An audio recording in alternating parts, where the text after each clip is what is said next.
दोस्तों, एक बार की बात है। महात्मा बुद्ध एक गांव से होकर गुजर रहे थे। उस गांव में एक तालाब था। महात्मा बुद्ध और उनके सभी शिष्य तालाब के पास आकर रुक गए। तभी वहां पर एक लड़का अपनी मां के साथ पानी भरने आया। उस लड़के की नजर महात्मा बुद्ध पर पड़ी। वो महात्मा बुद्ध को पहले से ही जानता था। वह जानता था कि महात्मा बुद्ध बहुत ज्ञानी है और वो सभी के प्रश्नों का उत्तर देते। वह तुरंत ही महात्मा बुद्ध के पास पहुंचा। उसने महात्मा बुद्ध को प्रणाम किया और कहा, हे बुद्ध, मैं अपने जीवन में कुछ बहुत बड़ा करना चाहता हूं, लेकिन जब भी मैं कुछ करना चाहता हूं तो वो मुझसे संपूर्ण तरह से नहीं हो पाता। मुझे तो कुछ समझ ही नहीं आता कि आखिर में क्या गलती कर रहा हूं। इसलिए मैं आज आपसे यही प्रश्न पूछने आया कि लक्ष्य को पाने के लिए ऐसी कौन सी कठिनाइयां हैं जो हमें पार करनी होगी।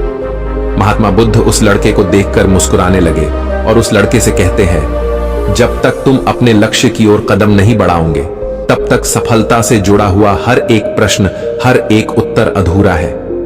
महात्मा बुद्ध इतना कहकर अपने सभी शिष्यों के साथ वहां से आगे की ओर चल पड़े। वो लड़का भी अपनी मां के साथ वापस अपने घर लौट आया। अगले दिन जब वो लड़का अपनी मां के साथ वापस उस तालाब पर पानी भरने आया तो उसने देखा कि तालाब में जो कमल की केवल कलियां थी, आज वो पूरी तरह से खिल चुकी है और पूरे के पूरे तालाब में केवल कमल के फूल ही नजर आ रहे। उस लड़के की मां को अपनी आंखों पर यकीन नहीं हो रहा था। उस पर उसकी मां कहती है, बेमौसम इतने सारे फूल एक साथ खिलना, ऐसी घटना तो मैंने आज तक नहीं सुनी। ऐसा अवश्य ही महात्मा बुद्ध के यहां पर आने के कारण हुआ है, अर्थात ये उनका ही प्रभाव है। ये सुन वो लड़का सोच में पड़ गया। उसने तुरंत ही तालाब से एक कमल का फूल तोड़ा और मन ही मन ये सोचने लगा, यदि यह महात्मा बुद्ध के प्रभाव के कारण हुआ है तो मुझे अवश्य ही महात्मा बुद्ध से मिलना चाहिए। शायद हो सकता है कि वो मुझे कुछ प्रेरणा देना चाहते हैं। ऐसा सोचते सोचते उस लड़के ने यह भी मन बना लिया कि वह महात्मा बुद्ध से अवश्य मिलेगा। और साथ ही उसके मन में महात्मा बुद्ध की वो आवाज गूंज रही थी कि जब तक तुम लक्ष्य की ओर कदम ही नहीं बढ़ाओगे तब तक सफलता से जुड़ा हर प्रश्न, हर उत्तर अधूरा है। तभी उस लड़के ने वह कमल का फूल एक छोटे से मटके में रख लिया और उसने मन ही मन यह मन बना लिया कि वह महात्मा बुद्ध से मिलकर रहेगा और उसके मन में जो भी प्रश्न है वह उनसे उनके उत्तर जानकर रहेगा। उस लड़के ने तुरंत ही अपनी मां से कहा, मां, मैं महात्मा बुद्ध से मिलने जा रहा हूं। वो अब तक बहुत आगे नहीं निकले होंगे। यदि मैं जल्दी जल्दी चलूंगा तो एक दिन में उन तक पहुंच ही जाऊंगा और फिर एक दो दिन में मिलकर मैं वापस घर लौट आऊंगा। उसकी मां ने उसे समझाने की कोशिश की, लेकिन वो लड़का नहीं माना। वो तुरंत सफर की ओर निकल पड़ा। वो मार्ग पर तेजी से आगे बढ़ रहा था। जल्दी जल्दी चलते हुए उसने बहुत कम समय में अपना गांव पार कर लिया, लेकिन अब इसी कारण वो थकने भी लगा था और उसकी रफ्तार भी धीमी पड़ रही थी। उस लड़के का जोश भी अब खत्म होता जा रहा था। धीरे धीरे चलते चलते वह जंगल के रास्ते आ पहुंचा और जंगल को देखकर उसके मन में एक डर उत्पन्न हुआ। उसने सोचा कि मैंने आज तक कभी जंगल पार नहीं किया है और इस जंगल में तो कई जंगली जानवर भी है। यदि मैं रास्ता भटक गया तो मैं महात्मा बुद्ध तक कभी नहीं पहुंच पाऊंगा, और यदि मैं किसी गलत रास्ते पर चला गया तो मुझे कम से कम 2 दिन और लगेंगे महात्मा बुद्ध तक पहुंचने के लिए, और यदि वो मुझसे बहुत आगे निकल गए तो मुझे बाकी रास्ते भी पता नहीं चल पाएंगे और फिर मैं उनसे कभी नहीं मिल पाऊंगा। वो लड़का इसी सोच विचार में पड़ा हुआ था। तभी उसने देखा कि उसी रास्ते से एक घुड़सवार आ रहा था। लड़के ने उस घुड़सवार से कहा, भाई, मुझे जंगल पार करवा दीजिए। मुझे महात्मा बुद्ध से मिलना है। मुझे ये कमल उन्हें देना है। क्या आप मुझे जंगल पार करवा सकते हैं? इस पर सवाल कहता है, बेटा देखो, मैं तुम्हें ले तो नहीं जा सकता, लेकिन मैं तुम्हारी मदद जरूर कर सकता हूं। यदि तुम चाहो तो यह कमल वाला मटका मुझे दे दो, मैं इसे महात्मा बुद्ध तक पहुंचा दूंगा। उस घुड़सवार की यह बात सुनकर वो लड़का एक बार फिर से सोच विचार में पड़ गया और सोचने लगा, यदि मैं पैदल जाऊंगा तो मुझे बहुत समय लग जाएगा और पता नहीं मैं महात्मा बुद्ध तक पहुंच भी पाऊंगा या नहीं।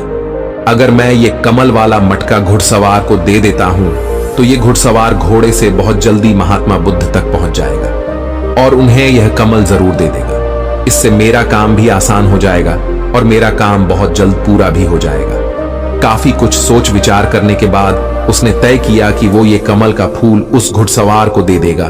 ये सोचकर उस मटके को उस घुड़सवार को थमाने ही वाला था कि तभी उसे याद आया कि इस कमल के पीछे उसका क्या उद्देश्य है, वो किस मकसद से इस कमल को महात्मा बुद्ध के पास ले जा रहा है। तभी उस लड़के के मन में एक और विचार उत्पन्न हुआ, यदि मैं इस कमाल को लेकर महात्मा बुद्ध तक नहीं पहुंचा तो फिर मेरा जो प्रश्न है मैं उनके उत्तर कैसे जान पाऊंगा। और हो सकता है कि मुझे मेरे जीवन में बस ये एक ही मौका मिला है जिसमें मैं महात्मा बुद्ध से मिल सकता हूं और अपने सभी प्रश्नों के उत्तर पा सकता हूं। हो सकता है कि दोबारा मुझे ये अवसर ना मिले, इसलिए मैं ये मटका नहीं दूंगा। मैं इसे स्वयं ही महात्मा बुद्ध तक पहुंच जाऊंगा। काफी कुछ सोच विचार करने के बाद उसने घुड़सवार से कहा, देखिए, ये मटका तो मैं खुद ही उन तक ले जाना चाहता हूं, क्योंकि मेरा उनसे मिलना बहुत जरूरी है। मेरे मन में कई प्रश्न हैं जो मैं उनसे जानना चाहता हूं, इसीलिए यह फूल मैं ही उन्हें दूंगा। इसलिए कृपया करके मुझे जंगल से बाहर निकलने का रास्ता बता दीजिए, मैं स्वयं ही चला जाऊंगा। इस पर उस घुड़सवार ने उस लड़के को जंगल से बाहर जाने का रास्ता बता दिया और उस मार्ग पर आगे की ओर बढ़ चला।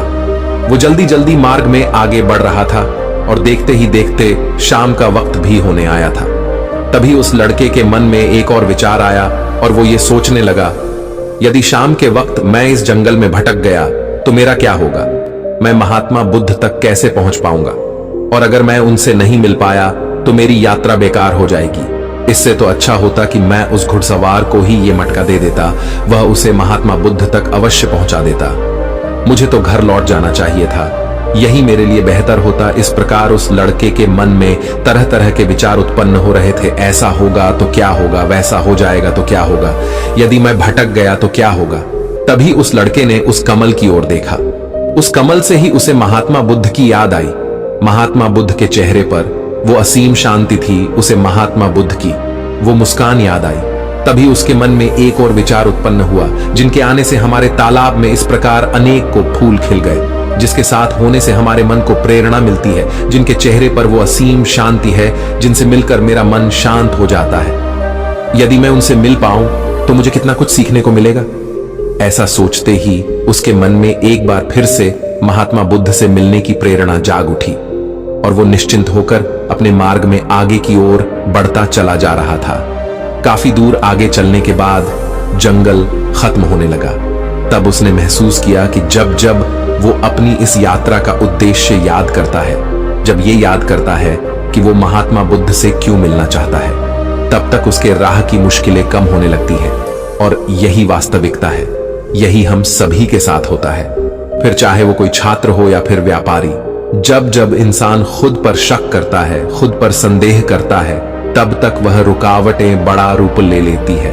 और जब हम अपने लक्ष्य को याद रखते हैं, अर्थात अपना उद्देश्य याद रखते हैं, तब तक वो रुकावटें हमारे सामने छोटी पड़ जाती है और हम उसे आसानी से पार करके अपने लक्ष्य की ओर आगे बढ़ चलते। इस पर उस लड़के ने यह महसूस किया कि उसे अपना लक्ष्य याद रखना है, उसे अपना उद्देश्य याद रखना है और छोटे छोटे कदमों से आगे की ओर बढ़ते जाना है।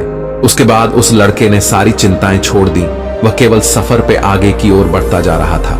लेकिन इस बीच वो चलते चलते काफी थक चुका था और जैसे ही उसने जंगल पार किया, तभी जंगल के ऊपर उसे एक छोटी सी कुटिया नजर आई। वहां पर एक सुंदर स्त्री रहती थी। लड़का काफी थक चुका था और उसे बहुत जोरों की प्यास लगी थी। वो लड़का उस कुटिया में गया, वहां पर उस स्त्री से उसने पानी मांगा। इस बार उस स्त्री ने उस लड़के को पानी पिलाया।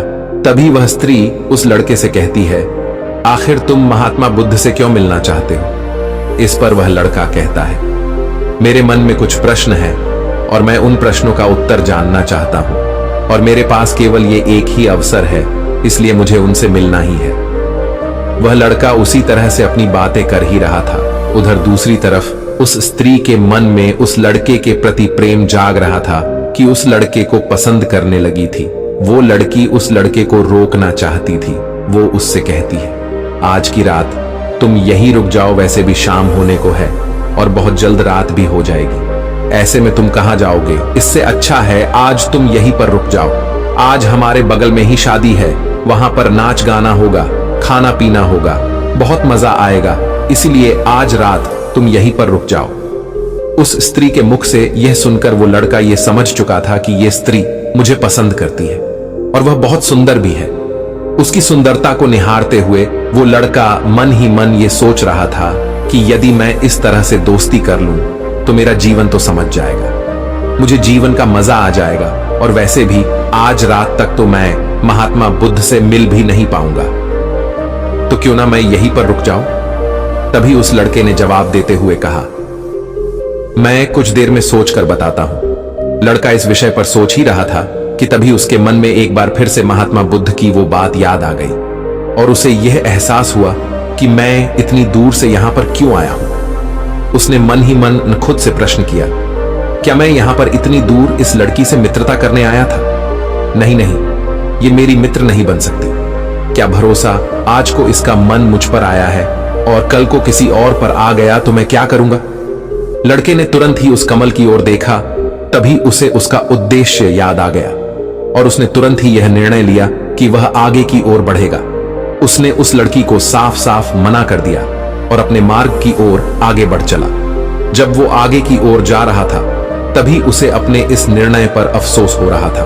उसे ऐसा लग रहा था यदि उसे महात्मा बुद्ध ना मिले तो उसके हाथ से ये स्त्री भी चली जाएगी। इस बात का उसे बहुत मलाल था, लेकिन वह धीरे धीरे मार्ग में आगे बढ़ता गया। कुछ दूर आगे जाने के बाद जब उसका मन शांत हुआ तब उसे इस बात का एहसास हुआ कि यदि वह उस स्त्री के पास रुक जाता तो वह अपने उद्देश्य में कभी सफल नहीं हो पाता और उसकी ये यात्रा बेकार हो जाती, उसकी इतनी मेहनत व्यर्थ हो जाती। और तब उसे एक और चीज का एहसास हुआ कि जो भी व्यक्ति या फिर वस्तु हमें अपने उद्देश्य से भटकाने का प्रयास करे, हमें उससे तुरंत ही दूर हो जाना चाहिए। हमें अपना उद्देश्य याद रखना चाहिए कि हमने ये सफर क्यों शुरू किया था और हम अपनी मंजिल पर क्यों पहुंचना चाहते हैं। वो लड़का ये सब सोच विचार कर आगे की ओर बढ़ता जा रहा था। रात्रि का वक्त होने वाला था और वो लड़का तेजी से अपने मार्ग में आगे की ओर बढ़ता जा रहा था। तभी उसे मार्ग में एक बुजुर्ग व्यक्ति मिले।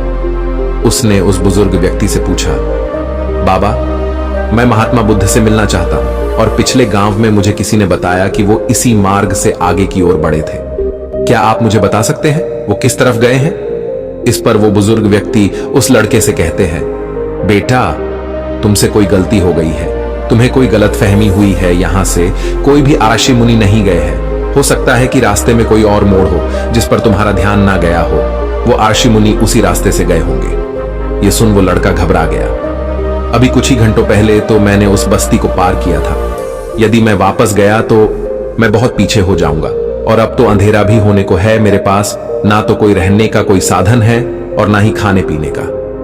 मेरी तो पूरी यात्रा बेकार हो गई। मुझे तो लग रहा था कि मैं महात्मा बुद्ध से अवश्य मिल लूंगा, लेकिन अब लगता है कि यह मुमकिन नहीं है। मैं उनसे नहीं मिल पाऊंगा। इस प्रकार के कई विचार और उस लड़के के मन में उमड़ने लगे। वो लड़का खुद पर संदेह करने लगा। जैसे ही उसके मन में इस प्रकार के विचार उत्पन्न हुए, मानो उसके पैरों में किसी ने बेड़ियां डाल दी हो। वह बार बार केवल एक ही बात सोच रहा था कि आखिर वो मुझे क्यों नहीं दिखाई दिया। मैं बार बार एक ही गलती क्यों करता हूं? मुझसे इतनी बड़ी गलती कैसे हो गई? ये सोचकर वो लड़का सर पकड़कर वहीं पर बैठ गया। कुछ देर तक तो उसे कुछ भी समझ नहीं आ रहा था। तभी उसे उसकी माँ की बात याद आई। उसकी माँ ने उस लड़के से कहा था, बेटा, हर गलती में सीख छुपी होती है जो हमारे जीवन को और भी बेहतर बनाती है।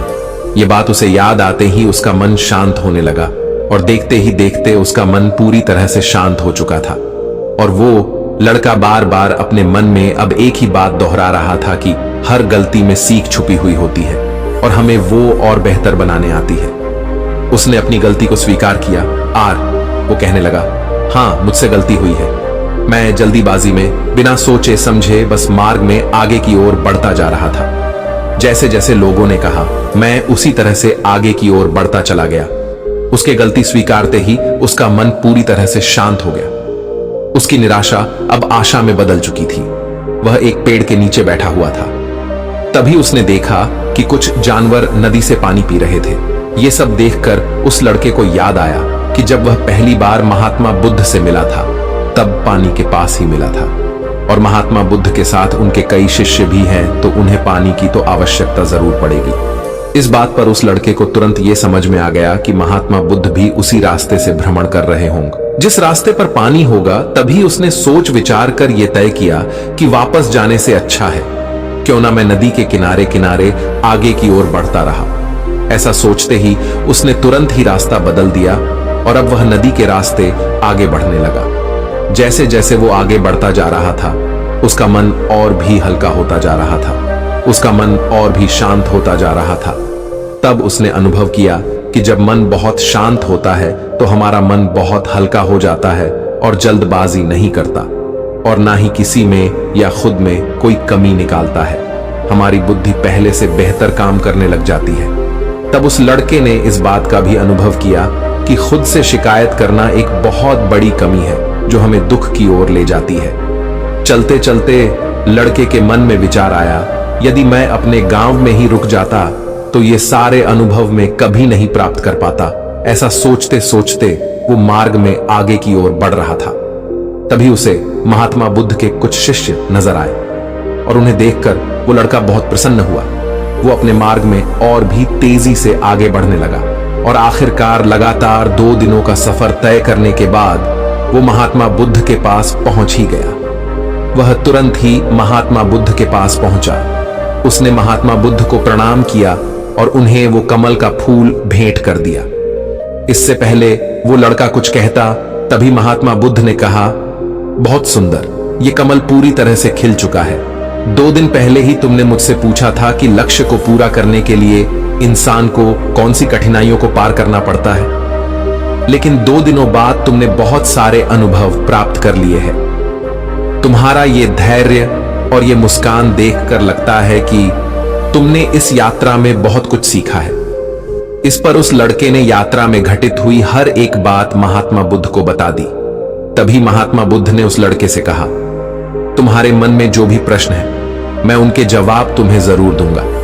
आगे महात्मा बुद्ध कहते हैं, बिना कोशिश के हर चीज जरूरी है। जब इंसान किसी लक्ष्य के लिए उस रास्ते पर चलता है तब सबसे पहले वह अपने अनुभव से ही सीखता है और जब धीरे धीरे उसका विवेक जागृत होने लगता है, उसकी बुद्धि काम करने लगती है, तब दूसरे के अनुभव और दूसरों की गलतियों से भी सीखने लगता है। जीवन में यदि सफल होना है, किसी लक्ष्य को प्राप्त करना है, तो सफलता का रहस्य से सीखने से पहले हमें उस रास्ते पर चलना पड़ता है। महात्मा बुद्ध आगे कहते हैं, किसी भी लक्ष्य को प्राप्त करने के लिए उस रास्ते में हमें 3 दिक्कतें आती है और इनका निवारण करने के बाद ही हम अपने लक्ष्य तक पहुंच पाते हैं। और तुमने भी वो 3 बातें सीख ली। पहला, अपने उद्देश्य को पहचान और उसके प्रति समर्पण करो। जैसे कि तुम ये कमल का फूल मुंह तक पहुंचाना चाहते थे और तुम्हारा उद्देश्य भी यही था। तुमने ये जान लिया था कि ये फूल मुंह तक पहुंचाने के लिए तुम्हारा क्या उद्देश्य है, जिस कारण तुम्हारे मन के सारे संदेह खत्म हो गए। इसके बाद जब भी तुम फूल को देखते थे तो तुम्हें अपना उद्देश्य से याद आ जाता। आगे महात्मा बुद्ध ने कहा, तुमने स्वयं के अनुभव से ही यह जान लिया कि अपनी मंजिल तक किस प्रकार हमें पहुंचना है और सब कुछ तुम्हारे भीतर से ही प्रकट हो रहा है। वह लड़का महात्मा बुद्ध की सारी बातें ध्यानपूर्वक सुनता रहा। तभी आगे महात्मा बुद्ध कहते हैं, तुम्हारे मन में कई प्रकार के डर और संशय थे। पता नहीं तुम मुझ तक पहुंच पाओगे या नहीं, पता नहीं तुम जंगल पार कर पाओगे या नहीं, क्योंकि तुमने आज से पहले कभी जंगल पार नहीं किया था और रास्ते में तुम्हें तरह तरह की रुकावटें भी झेलनी पड़ी।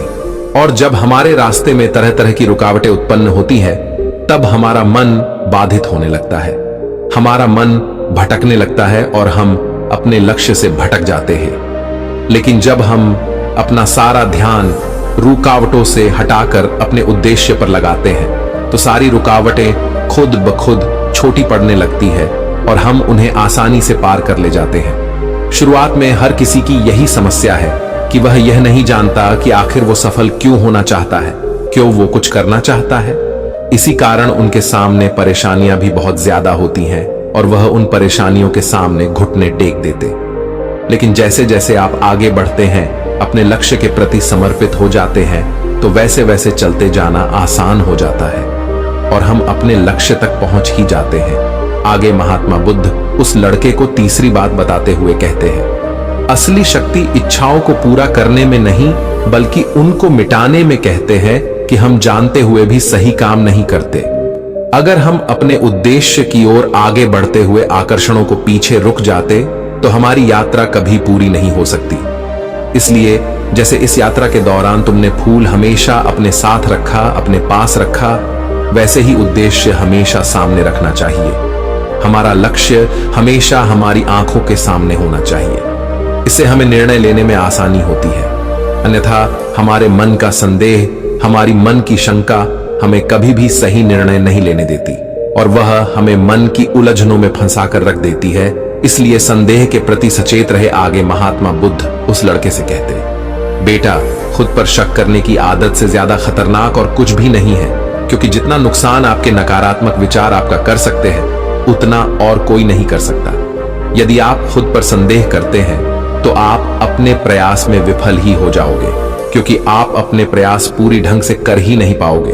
आप उससे बचने का प्रयास करोगे और जब तक हम अपनी गलती नहीं पहचानते तब तक हमें वो बात परेशान करती रहती है, वो हमें कमजोर बनाती रहती है। हमारे मन में केवल एक ही विचार चलते रहते हैं कि आखिर हमसे ये गलती क्यों हुई, मैं इतना नादान, इतना कमजोर कैसे हो सकता हूं, और अगर मैं आज इतना कमजोर हूं, मैं आज उस काबिल नहीं हूं, तो मैं आगे चलकर क्या कर पाऊंगा। तो इसलिए अपने आप को यह याद दिलाओ कि हर गलती में सीख छुपी हुई है और उससे सीख कर ही हमें अनुभव मिलता है और उस अनुभव से ही हम अपने लक्ष्य तक पहुंच पाते हैं। सबसे पहले अपने मन को शांत करो, बुद्धि और विवेक का प्रयोग करो और उद्देश्य की तरफ आगे बढ़ते चलो। सिर्फ इसी तरह से आप किसी भी चुनौती का सामना कर सकते हैं और बड़े से बड़े लक्ष्य को भी आसानी से हासिल कर सकते हैं। इतना कहकर महात्मा बुद्ध शांत हो गए और उस लड़के को भी महात्मा बुद्ध की सारी बातें अच्छी तरह समझ में आ चुकी थी। उसे महात्मा बुद्ध को प्रणाम किया और पूरी रात वह उन्हीं के साथ रहा। अगली सुबह वह अपने घर की ओर लौट आए। दोस्तों, आपने आज के इस वीडियो से क्या सीखा, वो मुझे आपको कमेंट में जरूर बताएगा। इसी के साथ मुझे उम्मीद है कि आपको आज की वीडियो जरूर पसंद आएगी। तो लाइक और शेयर करने के साथ चैनल को सब्सक्राइब और घंटी बटन को जरूर दबा दीजिएगा। तो चलिए फिर मिलते हैं ऐसे ही एक और वीडियो में। तब तक के लिए अपना ख्याल रखिए। धन्यवाद।